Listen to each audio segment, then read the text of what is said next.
મિત્રો આજ સમ હવે આપણે હેરોનના સૂત્રથી શીખીએ.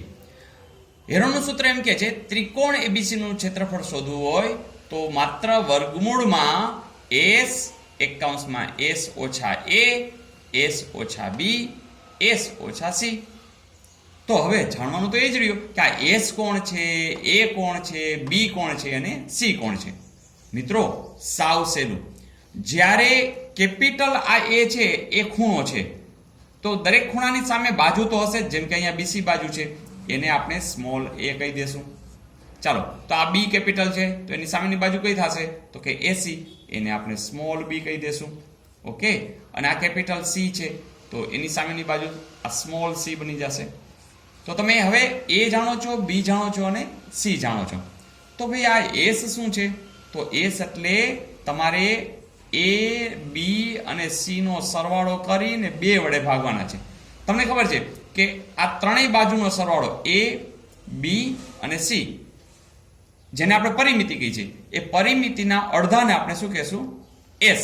એટલે કે ચાલો અહીંયા આપણે 12/12/12/2 એટલે કે 36/2 એટલે કે કેટલા આવશે 18.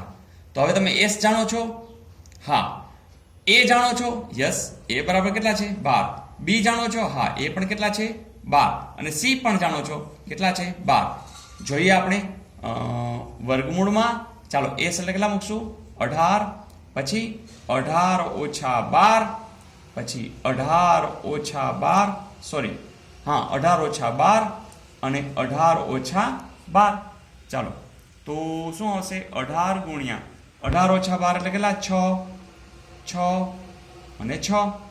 ચાલો હવે આને તમે શું લખી શકો તો કે 6 ગુણ્યા 3 ગુણ્યા 6 ગુણ્યા 6 ગુણ્યા 6. તો આ 6 નો વર્ગ છે, આ 6 નો વર્ગ છે તો તમે આમ લખી શકશો 6 નો વર્ગ એટલે આ બે આવી ગયા ગુણ્યા 6 નો વર્ગ ગુણ્યા 3.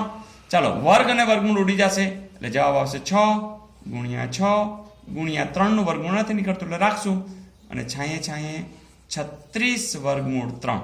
તો તમે આના પહેલા જ્યારે 1/2 પાયો ગુણ્યા ભેદ એ રીતે ગણ્યું ત્યારે પણ જવાબ કેટલો આવ્યો હતો 36 વર્ગમૂળ 3. તો હેરોનના સૂત્રમાં મજા આવી? સાવ સિમ્પલ. તમને જે ત્રણેય બાજુઓ આપી છે એના માપ જે a b અને c છે એની પરિમિતિ લઈ લો, એને અડધી કરી નાખો, એને s કહ્યો, સૂત્ર લખી નાખો વર્ગમૂળમાં s કૌંસમાં s ઓછા a, બીજા કૌંસમાં s ઓછા b, ત્રીજા કૌંસમાં s ઓછા c. મજા આવી?